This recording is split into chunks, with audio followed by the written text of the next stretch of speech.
All right, so we start with labour news. The Commission for Conciliation, Mediation and Arbitration, that's the CCMA, it's currently mediating a wage dispute between the National Union of Metalworkers of South Africa and Bombela Operating Company, which of course manages the Gautrain. The negotiations reached a deadlock, resulting in an indefinite strike by workers affiliated with the union earlier this week. Let's get you a sense of what the situation is at the moment. Bring in NUMSA spokesperson Phakamile Hlubi-Majola, who joins us via our video link this morning. Phakamile, great to see you. Welcome to the SABC. Thank you very much indeed for your time. I think you've already come out to say that you're willing to, in fact, sit around the negotiating table with the CCMA now mediating this process. Perhaps let's understand your approach to this process. You know, where are the red lines insofar as NUMSA is concerned? Good morning, Ayanda, and good morning to your viewers, and thank you so much for having me on the show. So, yes, the CCMA has reached out to the parties involved in the strike. In terms of the legislation, Section 150 of the Labour Relations Act empowers the CCMA in the interest of the public to intervene and call us together to have negotiations. So we are obviously very keen to participate in that process. As a trade union, we've always said that the door is open to us being able to, renegotiate. At the end of the day, we don't want a situation where we have a lengthy strike, because it's workers who will suffer more than anything if the strike goes on for too long. In terms of the red lines, Ayanda, as a union, we try not to go into those details in the media, mostly because we don't want to sort of poison the discussions ahead of time. We have submitted our demands. Where we are currently is that we are demanding 9% increase. We've already shifted our position from 13% to 9%.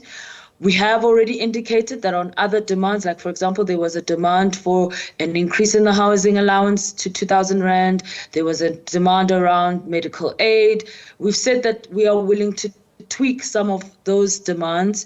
However, we don't want to express a very rigid framework before we've actually had a chance to engage with the employer and find ways to sort of, find each other in the mediation through the CCMA. Yeah, of course, in the lead up to this point, there had been quite a war of words between NUMSA and Gautrain management. I think NUMSA's representatives, for example, being quoted as saying that the Gautrain is now using inexperienced drivers as this indefinite strike continues.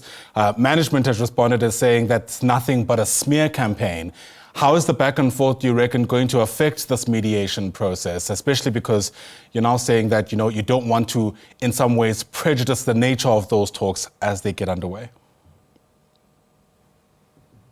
What we said was that we know that Gautrain uses auxiliary train drivers.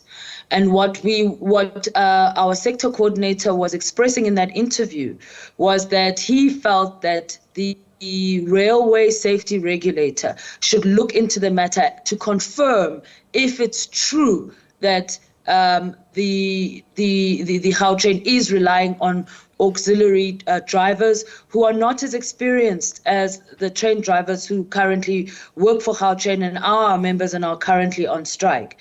So yes, of course, there obviously is a dispute. We are on strike. The GS of NUMSA likes to say that a strike is not a dinner party. And it is unfortunate that there is an exchange in this process. But however, the fact of the matter is that we would not be here if the management of Gautrain had engaged us meaningfully in the days before this. They had ample opportunity to reach out to us to prevent this strike. However, we are now in the middle of the strike. The CCMA has offered an opportunity to mediate. And as a trade union, we welcome that opportunity so that we can try and resolve the strike. Yeah.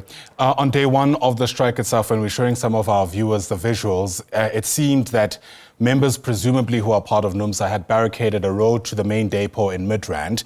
The allegation there is that they had prevented other workers, perhaps it might even be these auxiliary workers, from reporting to their posts as the strike continues. We all know that constitutionally, workers are allowed to go on strike, but there's always that contention around the strike causing a disruption if, in fact, operations can continue. What is NUMSA's official word to workers around, that kind of strategy, blocking access points to Gautrain services as you continue with this indefinite strike? What happened on Monday is that there was a dispute regarding where our members could picket. And that's actually what happened. We managed to resolve that while we were on the scene. I was actually there on Monday when this incident played itself out. We were able to find one another with the police and also, of course, with members. And shortly after the police had arrived and we discussed the picketing rules, we were able to shift members and place them in the position that would have been, the correct position in terms of the picketing rules. I think that was a minor issue, which in some ways I think was slightly overblown. But the fact is that it does happen occasionally in strikes where there are disagreements about where the area of picketing is. We resolved it. Members are even today on the third day of the strike, limiting themselves in the area where they must picket. They are not burning tires, and they have been very, very peaceful in their protest for every single day of the strike. Yeah, to be fair, I haven't heard any kind of other disruption besides what's happening on Monday, to your point. So, but to be clear, the instruction to your members is not to cause a disruption for people who want to continue using the Gautrain, even if they want to continue providing a service to the Gautrain itself. As I said, it was a dispute in terms of where they were supposed to be. And once we resolved that, we were able to open up the road and the matter was resolved. So we are a law-abiding trade union. We do ensure that workers follow the picketing rules. And that is our responsibility, because at the end of the day, if we are not going to adhere to what the picketing rules state, then unfortunately we do risk having the strike being interdicted. And this is something that we have a responsibility to manage, and we've been doing our best to ensure that. And this is why, since that incident that played out on Monday, you have not heard of any further incidents since then. Sure. People watching from the outside are kind of trying to figure out where NUMSA is coming from with their demands, and I suppose this is an opportunity to iron that out.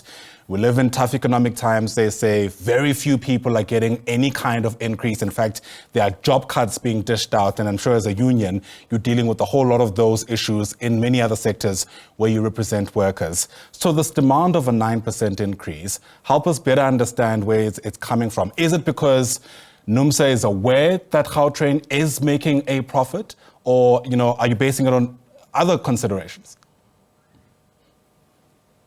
The 9% increase is based on the fact that last year we settled on 8%. And I think it's also important for your viewers to know that when we began negotiations, we started at 13%. So we are a union that consistently demonstrates that we're able to compromise. We are aware that even when we are negotiating, we can come in with a list of demands, but we are always realistic in understanding that we're not necessarily going to win everything that we want. So we have to be willing to be flexible. We have to be willing to shift our position so that we can try and find each other. Our biggest problem in relation to how we got here is because from the moment that wage talks began with the management of Gautrain, which was in April of this year, NUMSA submitted its demands very early so that we could try and make sure that we don't even find ourselves in the situation where we're on a strike. The management of Gautrain has not shifted its position at all. They made an offer of 5.6%, which is below inflation, and that's it. They've stopped there. They've not addressed any of the other demands. They've not tried to even maybe increase the offer. So in a way that would sort of, try and persuade members not to embark on a strike. At the same time, the demand of an above inflation increase speaks directly to the conditions facing our members. The lowest paid worker at Gautrain earns 8,000 Rand without any benefits. If you exclude benefits, that's what they get. Now, I don't have to tell you, Ayanda, how expensive the cost of living is today. The average food basket costs more than 5,300 Rand. So with a worker who's earning 8,000 Rand and you are offering 5%, is that a meaningful increase? Of course, it's not a meaningful increase. It's below inflation. As a union, our members have demonstrated that they are willing to reduce their demands. And by the way, they've done so knowing that Gautrain gets a guaranteed subsidy from the state of 2 billion rand per year. On top of that, Gautrain management rewarded itself with bonuses of 22,000 rand. It was bonuses that they gave themselves as well as a certain number of office workers, and they did so to the exclusion of all other workers at Gautrain.